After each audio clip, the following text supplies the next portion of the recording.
Right, there we go. Now we're live and broadcasting. Good evening, everyone. Welcome to the Australian Institute of International Affairs. My name's Alastair Roff. I'm Executive Director at AIIA Victoria. Thank you all for your interest. Very warm welcome to AIIA members, guests, alumni of Cambridge University, especially Trinity Hall, and members of the Diplomatic Corps who may be joining us today. Great to have your interest. Some very brief housekeeping before we start. We'll take questions towards the end, so please feel free anytime to type your questions in the Q&A tab in the screen toolbar at the bottom of your screen. You can vote on questions from other people. So for the next installment of Richard Iron's In Conversation series, to discuss the psychological cost of war, it's a privilege to be joined by one of the world's foremost experts. Professor Sir Simon Wesley is Professor of Psychological Medicine and Regius Professor of Psychiatry at King's College in London. He's a past president of the Royal College of Psychiatrists and of the Royal Society of Medicine, and he's currently chairing the independent review of the UK's Mental Health Act. He founded the King Centre for Military Health Research, which is now the main source of information for health and well-being of the UK's armed forces, past and present. And he's been a civilian consultant advisor in psychiatry to the British Army since 2001.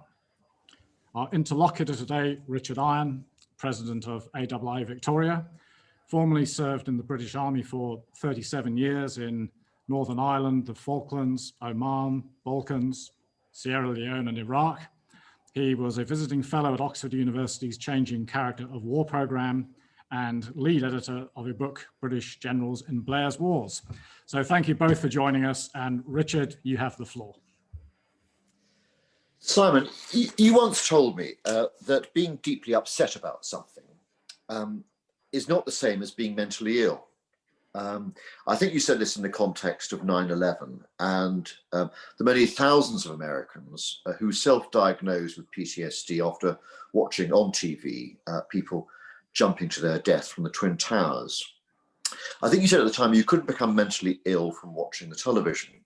Now, have I remembered this correctly? And if so, what is the difference between being deeply upset about something and being mentally ill?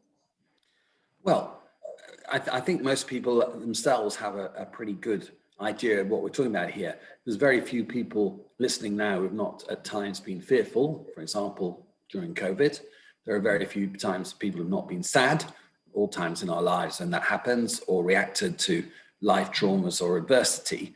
And I think all of us would agree that that is a normal emotion. That's part of being human.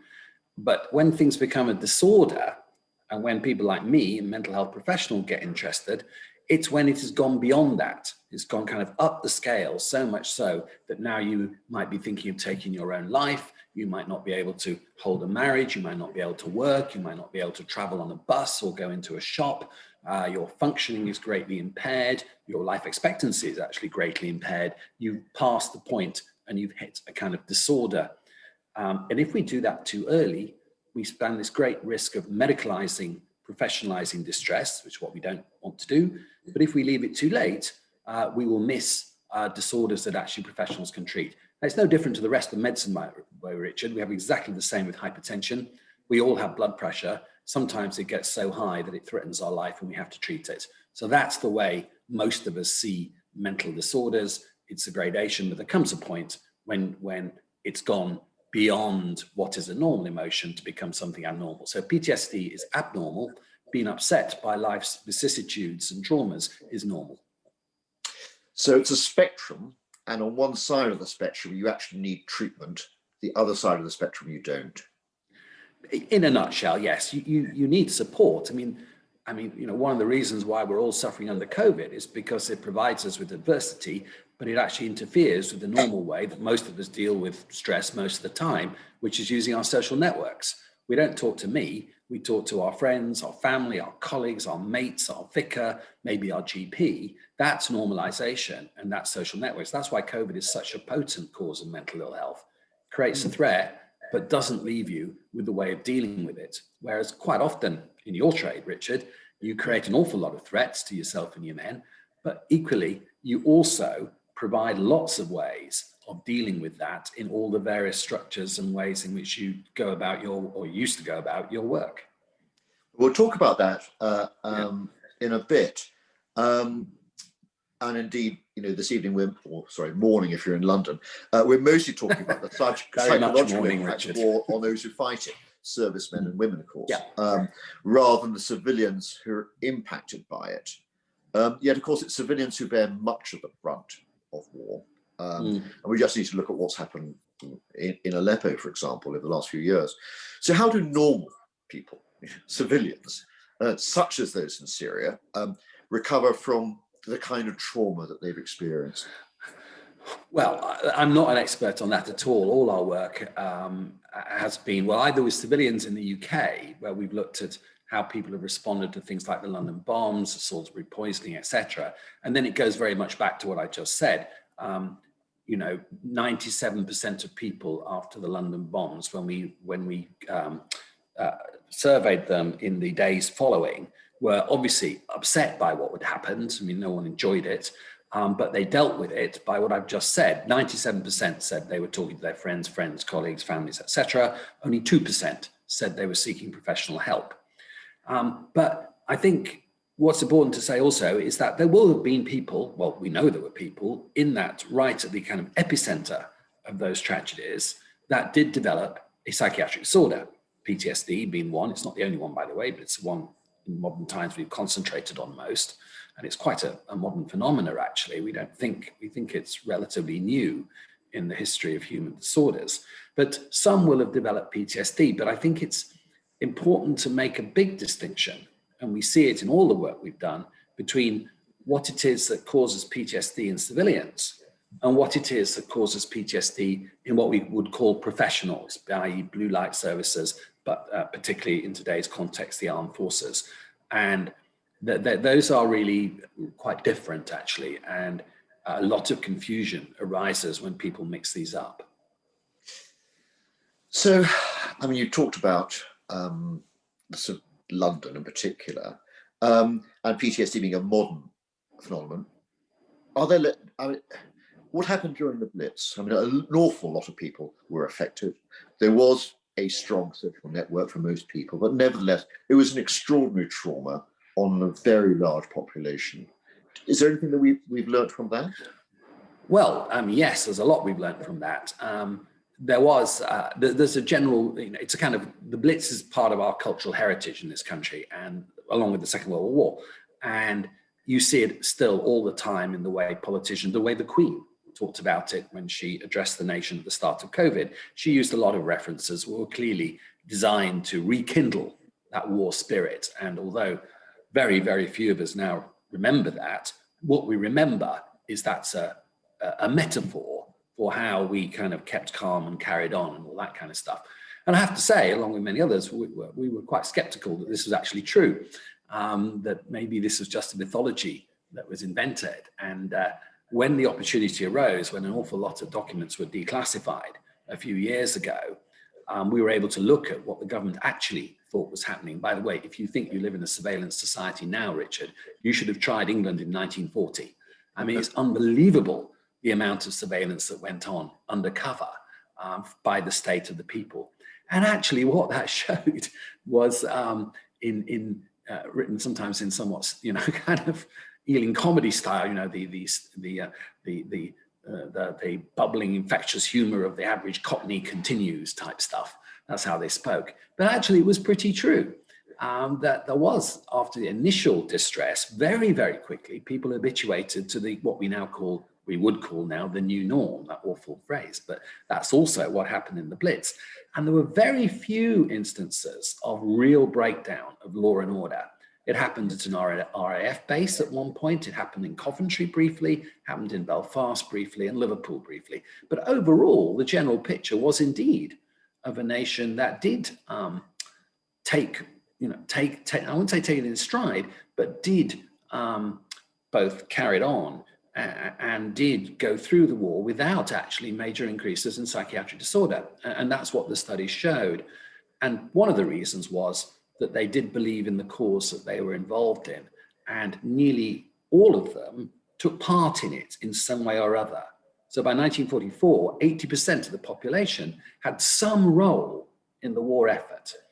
And that almost certainly is a genuine finding now, that where you have something to do and to contribute, like volunteering now during COVID, you have better mental health when the only thing you can do is sit and be fearful of the V2 bomb coming or COVID coming. So active coping is always better than doing nothing at all. So that thing's there. The only other thing to say, which comes back to what I'm sure is going to be a kind of theme of our chat, is that at no time did the government practice social distancing. They did the exact opposite. They kept open the pubs, the clubs, the bars, the cinemas, the restaurants, apart from the first couple of weeks, I think. But even during the Blitz and the 1944 V1, all of these were open and loss of life happened. 25 children were killed in a bombing raid in Brighton during a children's matinee. But they didn't stop. And they didn't stop because they knew and wrote about it that they didn't use the word resilience. It wasn't a word they had then. But morale, which was the word they used, that morale depended on people interacting with each other, being socially intimate, going to the cinema. 1.5 billion visits were made to the cinema in 1940. And of course, we've now done, you just finished in Melbourne, we're still in it in London, we've done the exact opposite. So that's where the analogies break down, that in wartime, social cohesion, far from going down, quite often goes up. And it looks as though it was a definite government strategy to help build cohesion. Without any doubt. In a way, all our governments today have almost deliberately broken it. Yeah, I mean, they have. I think you would say, in fairness, that they've felt they have no choice. And that is the essential wickedness of a pandemic, that it forces you to reduce resilience as a way of coping with the pandemic. And there's no question whatsoever that those decisions in 1939 and 40 were deliberate, because you can see it in the cabinet records. It's very, very clear that they knew there were risks, but they thought they were more important. And they were measuring public opinion by listening in on phone calls, eavesdropping in pubs every single day of the week, because they knew that a collapse in civilian morale might mean losing the war. That's really interesting, I have to say. Probably, I mean, I know you can't extrapolate from a single instance, but probably the things we've been talking about in terms of helping to build social cohesion, giving everybody a belief in the cause and monitoring human behavior is something which is generic and transferable. It's not unique to being British, if you like. The Blitz spirit is not a unique British thing. No, it's not. I mean, there is this great idea of the British stiff upper lip, but do you know who invented the term stiff upper lip? No, it was the Americans in 1830.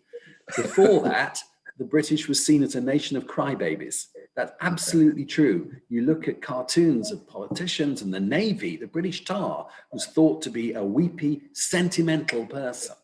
And it's only in the late Victorian period that we caught from the Americans the idea of the stiff upper lip. It was actually an American term. You didn't know that, did you? I did not. Well, you do now. Yeah. We're going to obviously now switch to talking about the mental health of our armed forces. Yeah. What are the main differences in mental health between civvies and soldiers? Well, I think the main difference is not how frequent PTSD is in the military, but actually how infrequent it is. When you look at, for example, people after London bombs, those directly affected, the best estimates are between 15 to 20% developed PTSD, a serious mental illness that needs treatment. No one denies that. But when you look at our armed forces, of all of those who deployed to Iraq and Afghanistan, that's our dog going out, in case you wondered what that noise was. It's a very clever dog. He can open the door himself. Very clever dog. For many years, the overall rate of PTSD was around 4%. And that's, I mean, you as a veteran of Iraq know what a stressful engagement that was. but it was 4%. It's risen now to about 6 to 7% for all of those who deployed. Now, in those who were in combat, it was higher, 7%, and those who were reservists, it was higher, which is, again, you will understand, and I think everybody listening will understand both of those statistics, they make sense. But it's not 70%, which unfortunately is what our population believe when they're asked to estimate how many of those who returning from Iraq, Afghanistan had mental health problems. They usually say around 2/3. So the rates are lower. And I think this is because this is the difference between civilians and the military, is that like with other, like doctors, like blue light professions, just seeing bad things is not in itself directly a cause of PTSD. And remember, bereavement, which soldiers and all forces experience, is not a psychiatric disorder and is not classified as a psychiatric disorder, nor should it be. But it's something that actually the military deal with really rather well. You know, the ceremonies around it. I mean, I watched, you must have watched far more than me, but I watched a repatriation from Afghanistan. It's the most moving thing I've ever seen. And there you see lots of people weeping, you know, tough soldiers weeping. And that's a completely normal reaction. That's not it. What happens more in trained populations is that it's what we would call errors of omission and commission. And the obvious one is friendly fire, blue on blue. It's one thing being shot by the enemy. In a way, that's kind of their job. But being injured by your own side, by a mistake made, is far more traumatic and has very high rates of PTSD, because that creates anger and fury, because that shouldn't have happened. And so it's errors where your own side lets you down by dropping a bomb on you by mistake. That is very, very dangerous to mental health. And the other dangerous thing, which has very little correlation, again, it has some correlation, not much with civilian life, those people on the tube train or the buses in the London bombs or in the Twin Towers did not feel that they had somehow let the side down. But when in a military situation, someone believes, whether rightly or wrongly, that they made a mistake that led to someone else being killed, they didn't spot something, they didn't do something, they then have shame and guilt. And shame and guilt are far more toxic emotions than fear, as in PTSD and anxiety. And again, that has to be seen in the military context. And from that, we also get these concepts of moral injury, where not really a psychiatric disorder, but quite a useful concept, in peacekeeping missions. I think you were in Bosnia. I can't remember. Yeah. Actually. Yeah. So a lot of people there were very upset and disturbed by the fact they saw really bad things happening, but were not allowed to intervene because of their rules of engagement. And that's what we call a moral injury.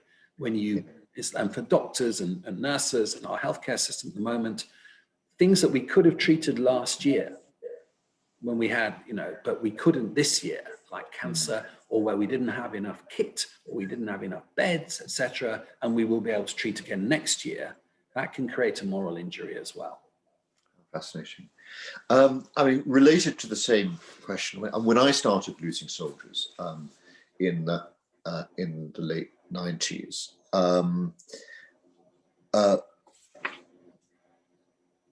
the medical advice then was to seek immediate counselling for the survivors. Now, we quickly learnt, actually, this is completely counterproductive, and the soldiers felt much worse after counselling than they did before. Why was that, and what do you recommend today?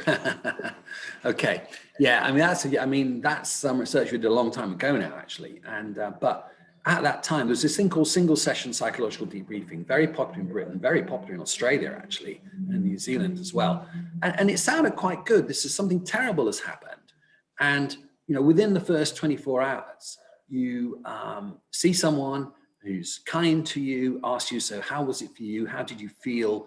What emotions did you experience, et cetera, et cetera. And then they would tell you there's a risk that you might go on to get more symptoms, et cetera, give you a checklist or a card, and here's a phone number to do, et cetera. And the whole point about this, it was done very quickly. It was done by someone you didn't know, and it wasn't repeated. and it's a one-off thing. And we tried to do research on that, but we were always blocked because people said, well, it's just unethical to randomize people to nothing or this. And eventually that barrier was lifted, and people in Australia in particular did quite a lot of trials, and in the UK and America. Now, not only did that treatment not work, actually, when you added it all together, you were twice as likely to develop PTSD if you had received immediate psychological debriefing than if you hadn't. Now, we can see lots of reasons why that may be. It was too early. You should concentrate on more physical things, safety. How do I get home? What's happened? Information, all of which they knew about in the Blitz, by the way. Provision of a hot meal and shelter and security was far more important than psychological support. Physical support actually was psychological support. It's you re-traumatize people too early. Eventually I'm a therapist. So when I have been seeing a soldier who shot a child by mistake in Iraq, and I'm going to see him. I did see him for many sessions, but I didn't say, well, the only thing I'm not going to do is talk to you about that trauma. That would be silly, but I will do it, but I'll do it in a gradual way as we slowly explore and find ways of dealing with the emotions that cause. I don't just do it as a one-off and then walk away. So it's all that. And also it builds up this idea that you are abnormal, because why are you seeing a therapist at all? You're already professionalizing a normal experience, which the vast majority of people will get over. And the general rule now is that we would wait, some say 6, some 8, maybe 12 months or weeks or months, but the curve goes down, and then it's when it's flattened out. So I think after the London bombs, I think it was 3 months. There was then a screening, and then the 20% of people who were still unwell got help. And can I just tell you one anecdote that's Australian that we use in teaching occasionally? There is a great video. And there was that awful shooting in Tasmania many years ago. I can't remember the exact details, but there was. And then there's a clip of a person being approached by a psychologist, and there is still gunfire in the background. So they violated the first principle of safety. And the psychologist is very nice and says something like, what they were doing, and would you like to talk about this? Can we sit down and talk to you? And he says, is there anything wrong with me? And she says, no, nothing at all. So he says, well, F off then.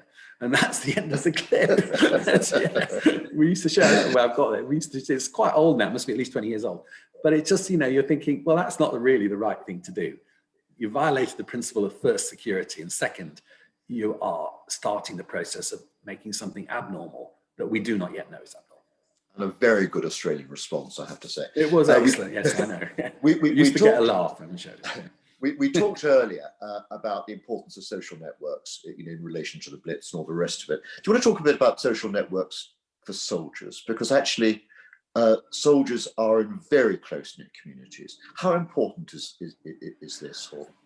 Well, that's a leading question, if ever I heard one. But yes, I mean, the whole basis of army doctrine and military doctrine is it is very important. And, one of the reasons why the size of a unit, a platoon, or whatever words you use in different military is somewhere between 9 and 11, is the work that the Americans did in the Second World War, showing that that's the largest number of what they call primary friends or primary contacts that you can have. And that's why they're of that size. So it all came out of the American work in the Pacific War, and very, very famous books called The American Soldier, which are still required reading in military training, well, in military academies, and that's where those figures come from, actually. And much of what you do is of your training, both including what you might call some of the nasty bits of, why do all your sergeant majors scream at people and whilst they run naked over the Brecon Beacons or something? It's to engender that feeling of solidarity and cohesion. And one of my favorite studies that we did was out in Afghanistan, where Norman Jones, our senior lecturer, but also a full-time military, did this study out in units in the austere locations like checkpoints and FOBs, forward bases, really quite dangerous places, and looked at the mental health of these units. And it varied. Now, partly it varied according to the activities of the Taliban, the kinetic issues and the casualties they were taking. And that's been known since the Second World War. But the biggest variation was according to their reports of the quality of cohesion and leadership. That accounted for more than the activities of the enemy. And I don't think this is any surprise to any person in the armed forces, but at least we kind of put it into a statistical form. And I know that's used now at Staff College as pointing out the importance of this. And that's nothing at all to do with people like me, nothing, zero, and everything to do with people like you. Yeah. When people become ill, what's the long-term impact and what can you do for them? Well, if we're talking now about PTSD, but I would also point out that that's not even the commonest mental health disorder that the UK armed forces have. The biggest problem we have is dangerous drinking, then depression, then PTSD. But it is there. And I think then that's when you do need the support of your medical cadre.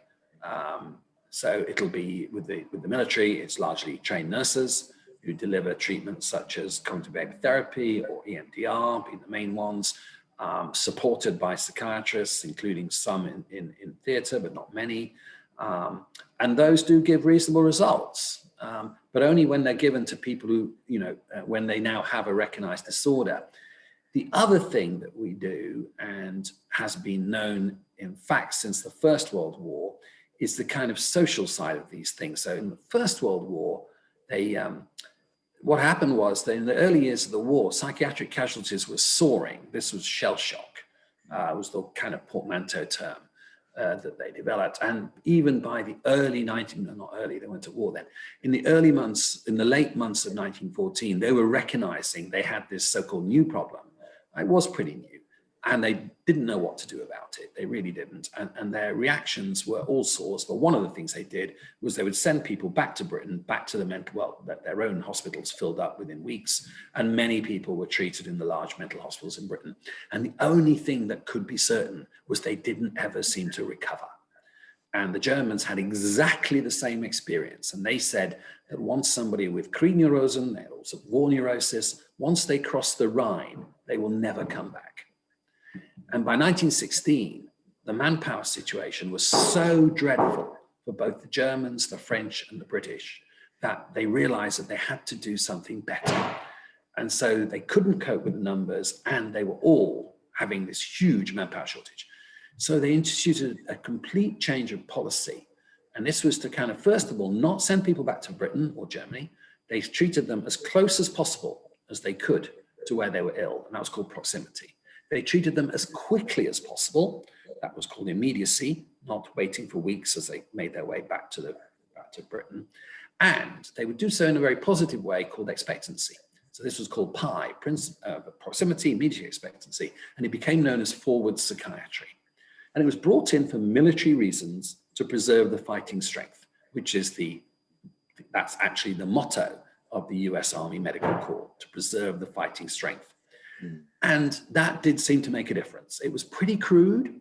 There was a lot of, very crude psychotherapy, kind of, you've got to be a man, you can't let down your mates, all that kind of stuff. But it could never be tested in a randomized controlled trial. Even the Israelis couldn't do that. But it's still standard doctrine in most of the world's armed forces. And certainly we showed in Iraq and Afghanistan, if you had to send someone home, like, for example, there was suicide risk and they could no longer carry a weapon, that means you can't stay, they were almost invariably lost to the armed forces in a matter of months or a year or two, and with all the kind of problems that causes for them and their future. So that remains a very standard way that most modern armed forces, Australia does exactly the same, treat acute psychiatric casualties. And only as a last resort will you evacuate them, whereas in medical casualties, the standard is you evacuate them as soon as you can. Within 24 hours, most of our casualties, severely wounded, as soon as they've been stabilized, 24, 48 hours, they're back in the big military hospital in Birmingham. Absolutely. Not the case for psychiatric casualties. Where actually removing them from their social network actually is not a good thing. Yeah, also we keep them in uniform, for example. I mean, that's really important.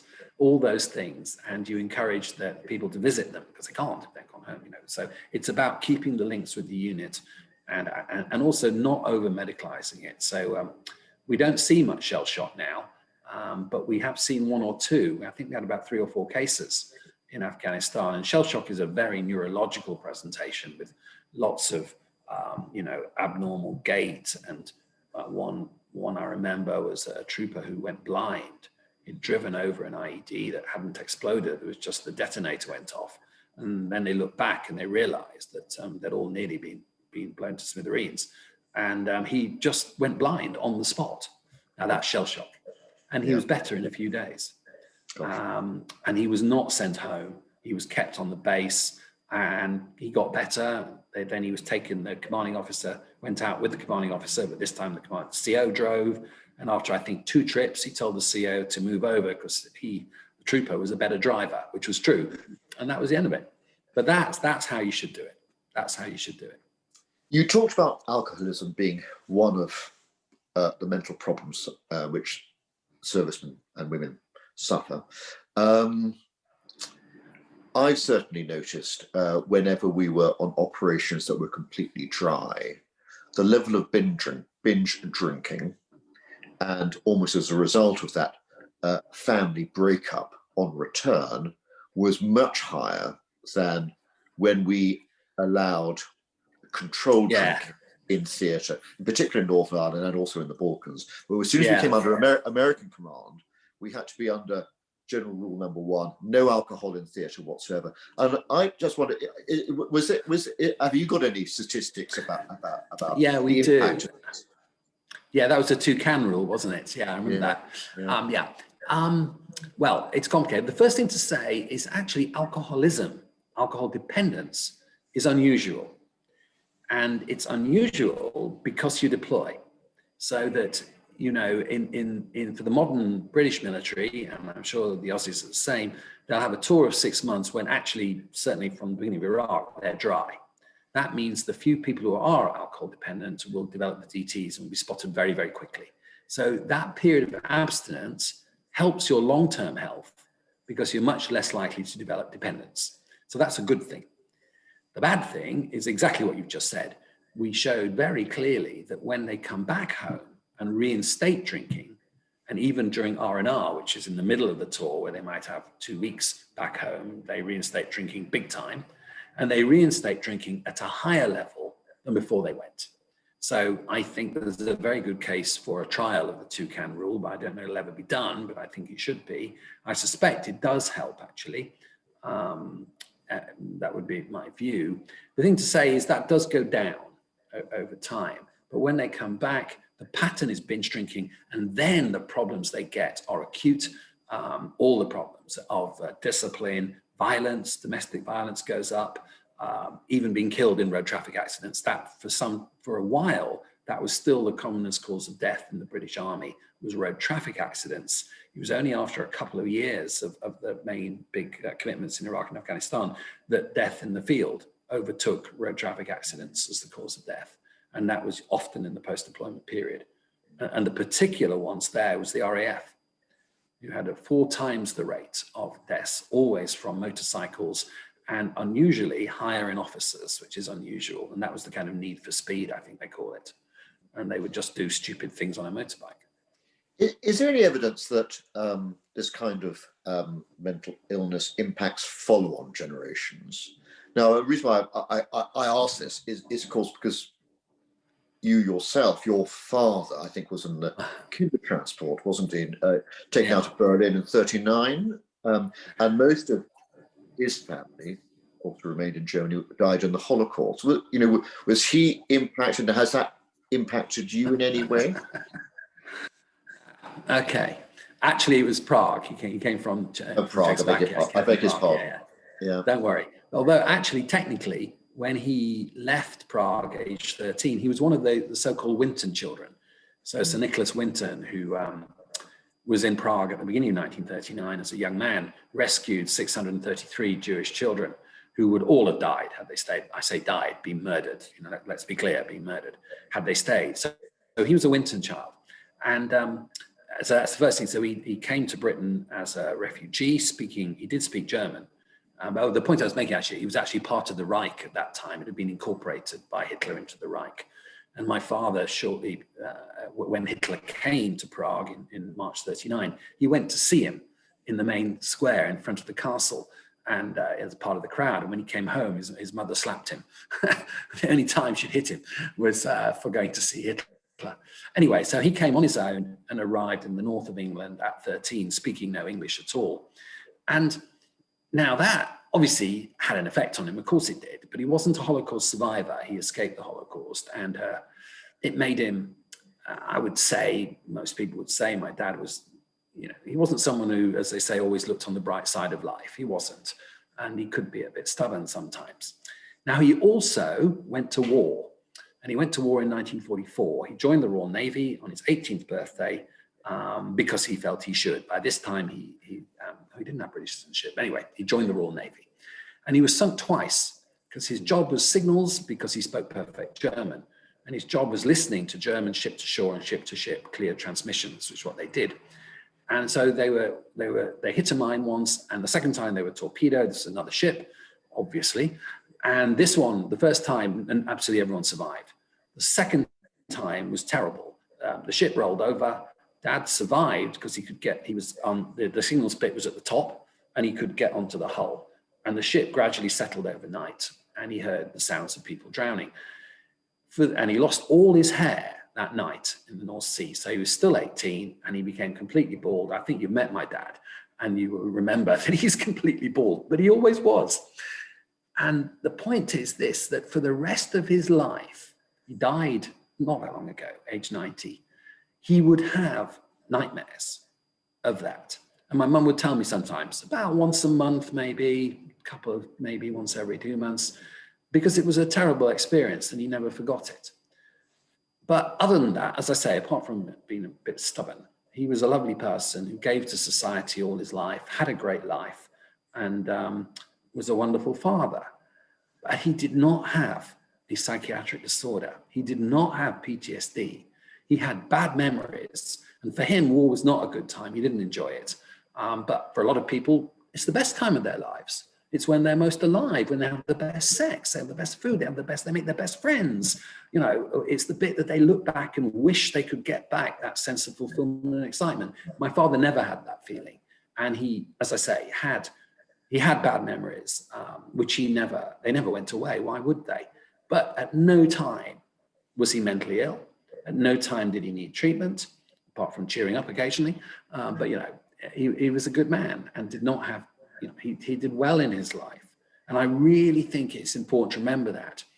And the literature on the Holocaust survivors, on the Kindertransport survivors, which is quite extensive, is actually they do remarkably well, particularly if they come with their parents, which many did. My father didn't because it was too late, but many up until 39 did.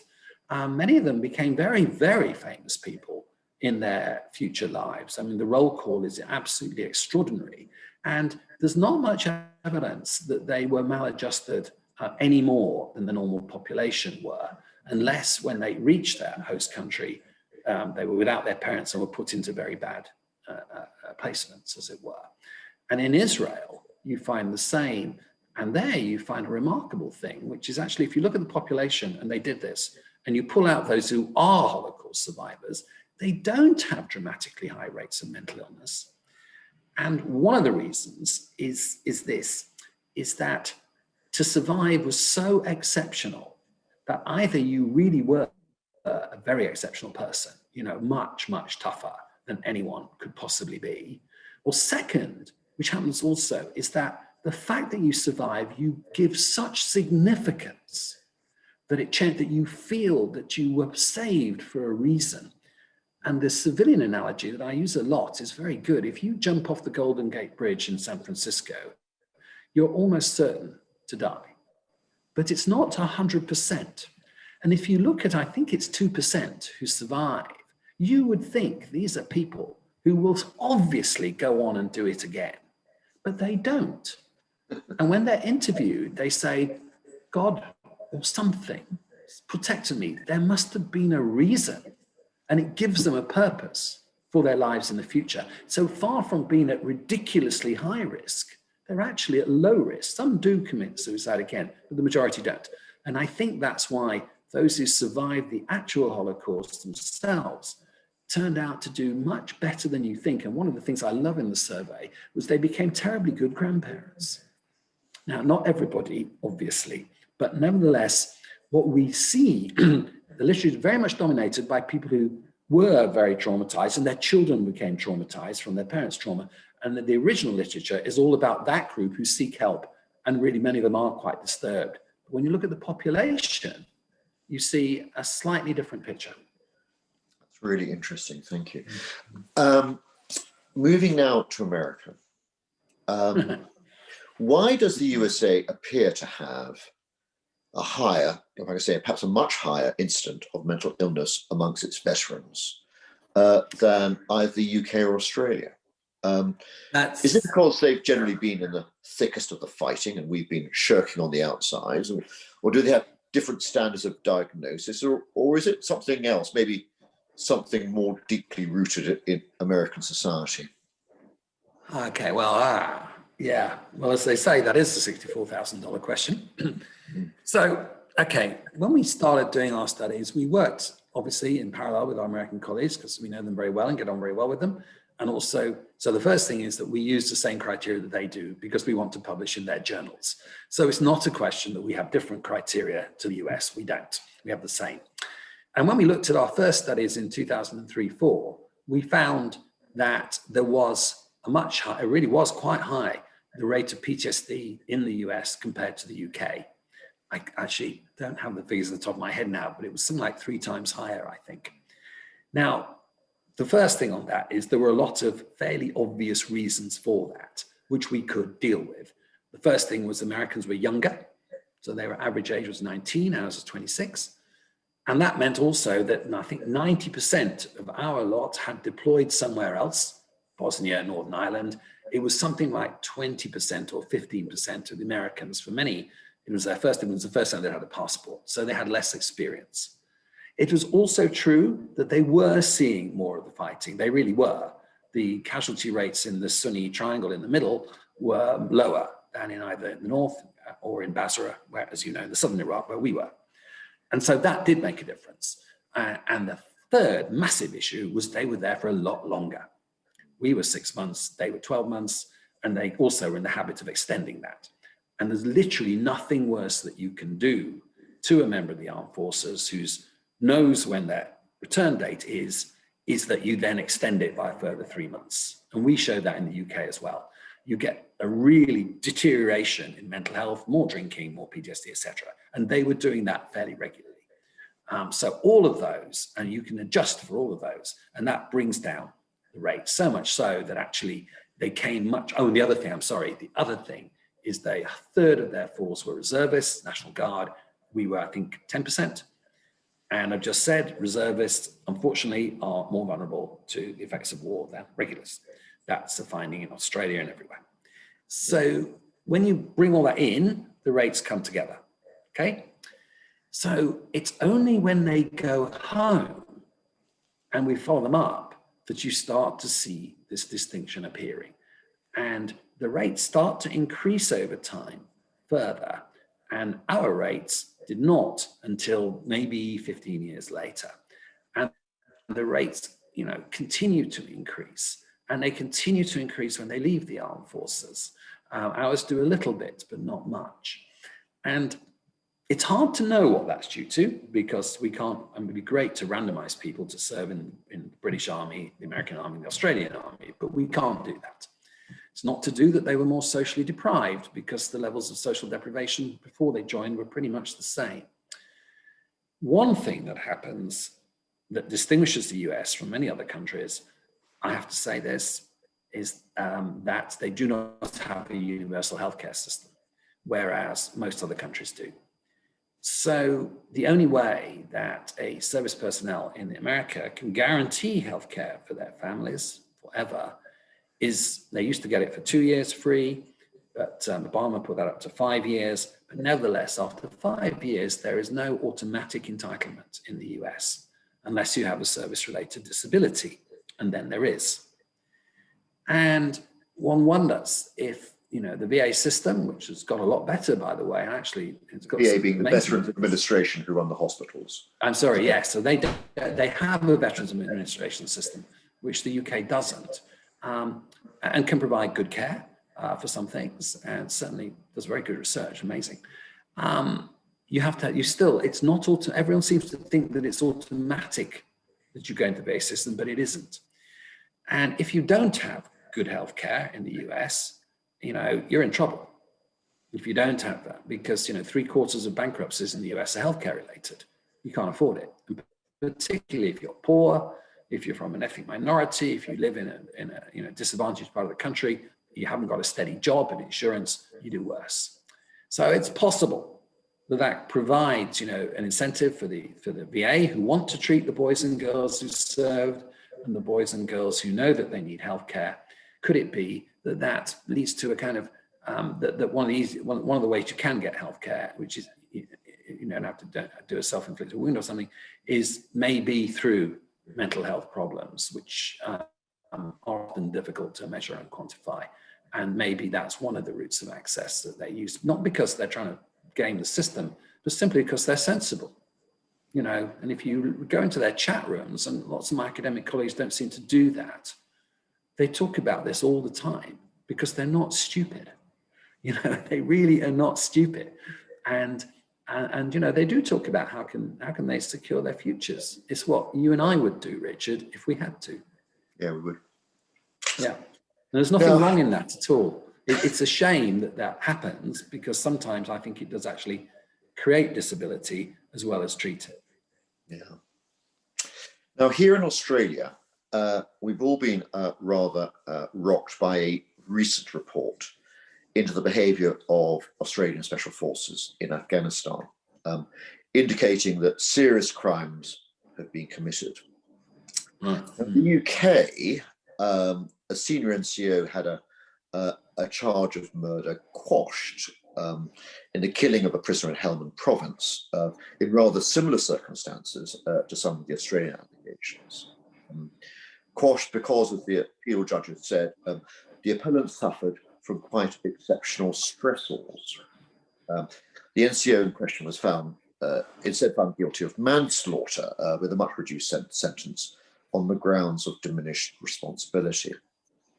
Now, without going into the legal aspects of whether psychological stress is an effective defense against charges of serious crime, do you think it's fair to link mental disorder caused by war to crimes committed in that war? And could the British example have any bearing on the Australian case, do you think? Okay, well, first of all, I've not read that report, and I literally know nothing about it. Okay. Second, though, first thing is to put a little bit of context. Overall, joining the armed forces in the UK reduces your chances of offending, not increase it. We know everyone's criminal records, and we link, and we can show that overall, had they not joined the armed forces, they would have committed more crimes when they left the armed forces than if they hadn't. In other words, their outcomes in life are better, particularly when you take into account that many of them do come from socially deprived backgrounds. That's just a fact of recruitment. You know that. So the only exception, though, is violence, and they are more likely to violent offend, particularly if they've served in a combat zone and in combat. And so therefore, they get more violent convictions, but much less of everything else. So that's the background. Military service can make some people more violent. Okay. Now then, let's now go to the case you described that I know very well. The reason, and everything is always about the facts of the case, okay? You can't make generalities. You have to know what actually happened. And what happened, this guy was called Marine A, now we know he's Sergeant Blackman. He was a Marine, as you just said. And And what he actually did was unforgivable. It was caught on a head camera of another soldier. He killed, it wasn't a prisoner, he was a guy wounded, seriously wounded. He may have died, we'll never know that. But he shot him knowing that he was incapacitated. And he said to camera, "Look away, boys, I'm about to break the Geneva Convention." So he could not claim that he did not know what he was doing. So he was convicted of murder. But the problem was that he hadn't seen a psychiatrist and didn't have the opportunity to be psychiatrically assessed. He refused it. He said, "I don't want to be nutted out," which is a phrase the military use. They don't like people like me. Fair enough. And it was decided, the appeal was that he should have seen a psychiatrist, or at least been encouraged to do so. And his lawyer should have said, "Al, you really need to see one." So he did. And the facts of the case emerged, and it was different to what the court martials had heard. And he'd done 6 tours, I think, and he'd been a very, very good Marine. That was no one doubted that. But things had gone wrong. His father had died, and it was, again, not contested that he was very, very visibly upset by this. And his father, I can't remember if he's in the service or not, but was a strong figure for him. Lots of things had gone wrong on the mission. He was in a very exposed position. His officer had been killed, and Blackman blamed himself for that. Remember what we said about moral injury. Whether rightly or wrongly, he felt he should have protected the officer from being killed. He didn't get the support that normally they get. Padres didn't visit his unit. It was so exposed. The TRIM system we have, which is a psychological support system, did not reach out for reasons that were never explained. There were big problems in the leadership above him. And he started to behave in a really strange way. And the thing that you will agree, I think, is very strange for an experienced Marine, he started doing extra patrols to protect those in his platoon who were married or had children. Now, that is really unusual. And there should have been a lot to say things weren't right and that he was suffering some form of mental disorder. And when the evidence was heard at the High Court, that was the view they took on the facts of the case. And in particular, because the psychiatrist of the Crown, who was a known kind of hawk in these matters, when he said, unusually for him, that he thought, yeah, this is a recognized psychiatric disorder that he had. And by the way, he didn't, and then the rest of the public said, I had to do radio the next day. And the first question on the Today program was, so he got off then? He did not get off. He was then found guilty of manslaughter, the second most serious charge. He was dishonorably discharged correctly and not allowed to go back to visit any Marine base. So he did a bad thing. And his responsibility was reduced, but it was not removed. And he was still convicted of a very serious crime for which he could have got life imprisonment. But in fact, he didn't. They decided 4 years was enough. So it's the facts of the case, Richard. You cannot make I do not know what happened to your special forces. It's possible that there may be mitigating circumstances, or it's possible that there weren't. And it's only on really careful examination of what happened. You can't make a sweeping generalization that because they went to war, that explains why they may or may not have done bad things. And Blackman is a good example of that, actually. I think they finally got it right. I think it did diminish his responsibility, but it did not absolve him at all. So thank you. Yeah. I mean, I've never had it explained quite so well. Yeah. So I mean, you saw the video that the idiots in his platoon took, and it was caught on a routine check for pornography on a laptop. That's indefensible. He knew what he was doing. He knew he was doing wrong, and he did wrong. That's absolute. You can't get away from that. I think at this stage, what I'll do is I'll throw it open to the audience, who I know have some questions to ask, some other questions, perhaps even more difficult ones to ask you. I'll pass it over to Alistair, who's been curating them for us. Oh, good. Alistair. Yeah, and I'll jump straight in. There's a question which goes to the difference between, I suppose, modern practice of soldiers leaving what's effectively a war zone and going straight home, where in the past, that journey home could take months. So, I mean, how effective is decompression in a third place on the way back, if that's done at all? Yeah, well, we do it. It all comes out of the Falklands, as Richard will remember. How did you get back from the Falklands, Richard? Well, I was flown back because I was my Okay. my father back. died, so they flew me back. Okay, so you flew back. Anyway, there was some of people came back slowly in the Canberra. Other people flew direct back, just stopping in Ascension to refuel and then flew on home. And it's a kind of urban myth that those who came back slowly did better than those who flew straight back. There's no data on that at all, but it just became, everyone kind of started to accept that this was the case. I imagine coming back on what had been a massive P&O cruise ship was more enjoyable than being in the back of some horrible army plane stuck for 24 hours. So I imagine it was. But it was the belief that this was psychologically better. And the answer is we literally don't know.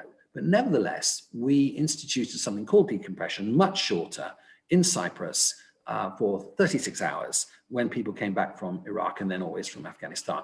And we've been looking at that for a while. There isn't really any evidence that it did much psychological good. I mean, there's a tiny little effect, possibly. It wasn't a controlled trial. That wasn't possible to do. It was certainly true that having most people who, when they knew they were going to decompress, disliked it intensely. They wanted to go home, but they had no choice. And most people, when they finished decompression, said, actually, that was quite good. Okay, mainly because they just got very drunk. Well, some of them got drunk and things like that.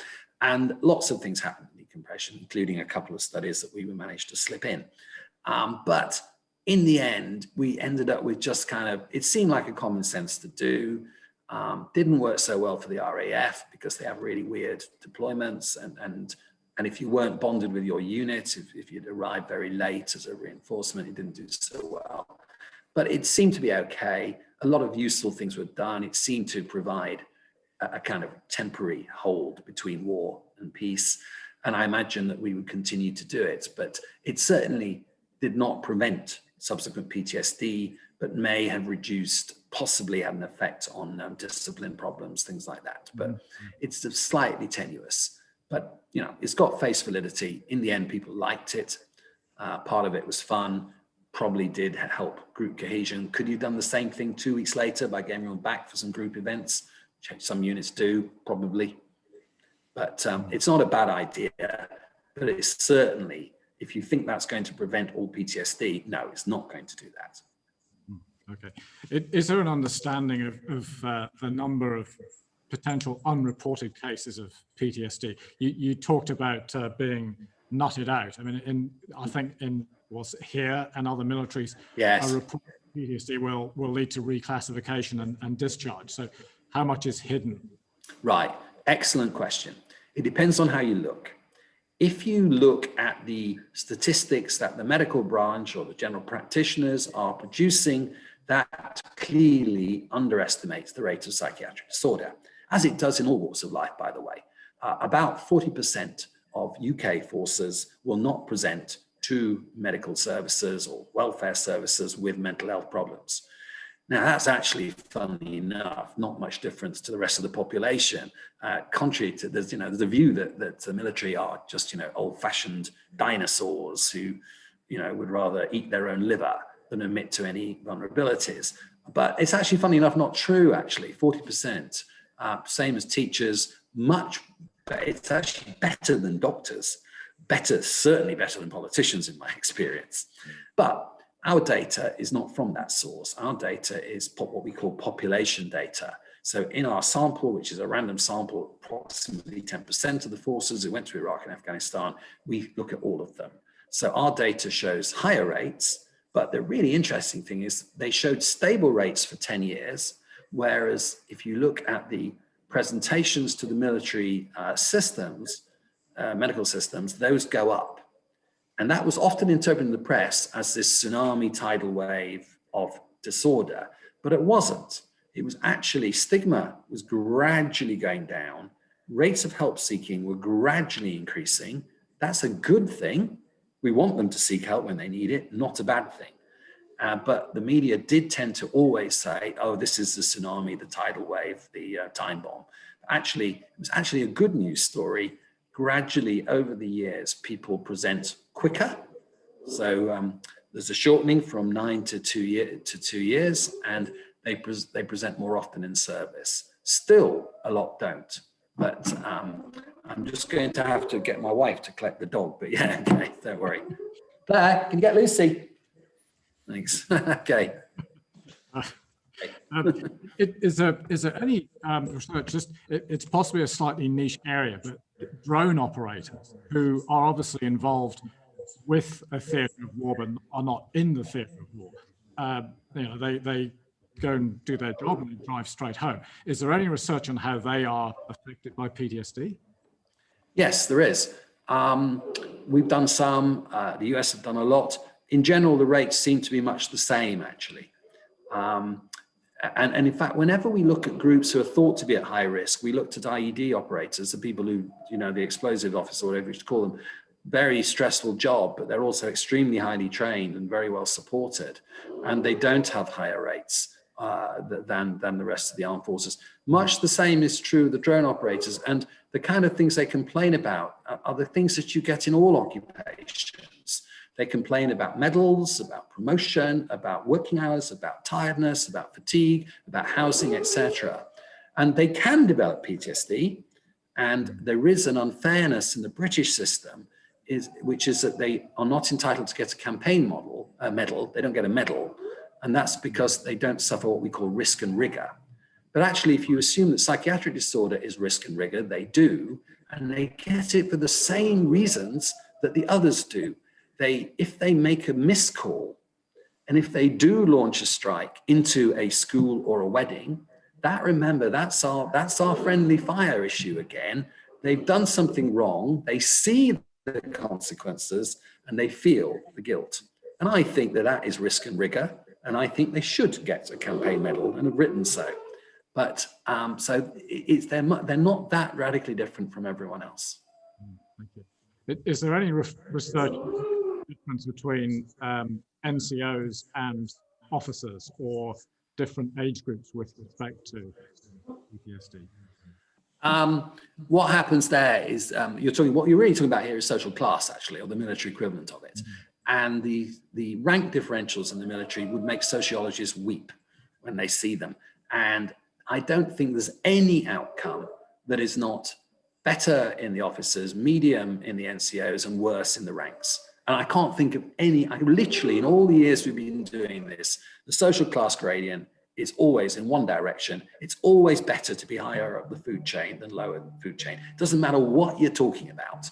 And I would say that's just a fact that socioeconomic differences and rank differences matter in the military, perhaps more so than in civilian life, and they have their effects on mental health in that direction. Okay. I've got a question. We have young people who are always interested not only in what we covered, but in future careers. So for someone who was wanting to work in conflict negotiation or peace building, but are going to be in a career that's at least partly within war zones, do you have any advice? So that was on conflict resolution and war zones. Well, yeah, wanting to work in conflict resolution or peace building, but I'm not really, I don't have any particular expertise on this. I've been out in Sierra Leone a couple of times and I've seen how important it is. And, some of the kind of, some of the truth and reconciliation programs that are going on there. I have seen that, and I am aware of the research on that, which is conflict resolution as well. They're actually quite interesting because they show that it does work. People do have better adjustment, but their mental health actually gets worse. So taking them back into the past isn't a panacea for everything. A wonderful study on that, one of the best studies I've ever seen, randomizing 300 villagers to truth and reconciliation and no truth and reconciliation. It's in science, so do look at that. But other than that, I can't say, other than, my God, I wish you luck. That's a hard task. But for the practitioner themselves, the young person going to go into that environment, whereas in the past, maybe you just end up there, you've got to fend for yourself. hostile environment awareness training, some of these courses like that, are they of any value in preparing you to be? Well, I don't know. I've had to watch them sometimes because I do have that role as consultant advisor in psychiatry, and they have to have a mental health professional during them. And I've certainly seen people who do very badly on these courses and get pulled off because they have to be realistic to have any value. They have to be. And in general, I suppose it's better that you, if you're going to show signs of having difficulties in coping with a stressful situation, it's better than you do it in training than you do it on the battlefield. So they are very realistic. How effective they are, that's not for me to judge. That's a military thing. I don't do that, you know. I assume they must think they are, otherwise they wouldn't spend all the money on this extraordinary realistic things that they do. It's very dramatic. I'm just watching it, I get scared. We've slightly gone over time. Are you okay, Simon, for another? I am now. The dog has been removed. If you hear a pistol shot now, don't panic. Yeah. There was just one. There was a brief follow-up question. The PIE you talked about, proximity. What did the E stand for in the PIE? Oh, that was expectancy. So anyone who's listening who is a mental health professional will realize that expectancy, which is the inculcation of the idea that actually you're not doomed, you will get better, optimism, whatever, it's now the basis of what we call the recovery movement, which is very, very big in Australia and in Britain in psychiatry, comes from the military. And the immediacy bit is the first use of crisis intervention. So anyone in the trade who knows about home treatment and crisis intervention, that's actually come from the armed forces in the First World War. Hardly anyone in my trade of psychiatry realizes what they're practicing is actually starts from military psychiatry. So we should give our thumbs up to, you know, the military. They do innovate in medicine and psychiatry. So that's the basis of crisis intervention, and the other one is the basis of the recovery movement. So again, you know, military psychiatrists are not all, you know, well, they're pointed sometimes. If you watch The Hurt Locker, the military psychiatrist in that is a bit of a jerk, actually, and he finally gets killed through his own uselessness. They're not all like that. Some of them are bloody good. Maybe just to wrap up what has been a really fascinating session. There's a question from someone who says her father flew Lancasters for 43 tours over Germany in World War II. Said he suffered no effects, or his contemporaries. They were fighting for king and country. They all believed in the cause. And do you think that is what? Well, first of all, clearly your father is an extraordinary hero, genuinely a hero, and also quite lucky to be alive. I mean, he did 2 tours. Your chances of being killed on 1 tour was 50%. Second, that's not the case for everyone. A lot of them during the war were removed from service because they showed what we would these days would obviously call psychiatric problems arising from service. They were dismissed for what was called lack of moral fiber, LMF it was called, a really dreadful label. And they were not looked after properly and instead were shamed and stigmatized, not the RAF's finest hour, I'm afraid. So your father was an extraordinarily brave man and a lucky man. And of course, like many who served in combat roles, he did not develop psychiatric disorder. And we know the same for the Americans who did some lovely studies from the Second World War. And the general rule was if you came back home and left the forces and you were in good mental health, you were likely to be in good mental health 50 years later. So delayed PTSD is not very common. Delayed presentation is extremely common. But if you left mentally unscathed, you would largely stay that way. Not everybody, but some. But an awful lot were scathed. And if you left with problems, unfortunately, until we get into a more modern era of treatment, you would often endure years and years and years of suffering. And the treatment of our Far East prisoners of war, we call them FIPOs, those who were prisoners of the Japanese by the British state and country after the Second World War, was also close on shameful. They were completely ignored. They had terrible physical health and terrible mental health. I will have to go, I'm afraid.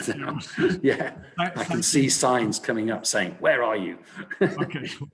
Yeah. Thank you so very, very much. Richard, thank you for lining it all up. And to the audience, thank you again. But that was a fascinating, really interesting discussion. So thank you very much, and please feel Thanks free very to much. go Thank you to you, and obviously Richard, lovely to see you again. Thank And you, I Sam. hope we'll be and able you. to resume proper contact whenever that's possible. Yeah, and probably not next year. Okay. Well, we'll Bye-bye. still be here. Bye-bye. Thank you.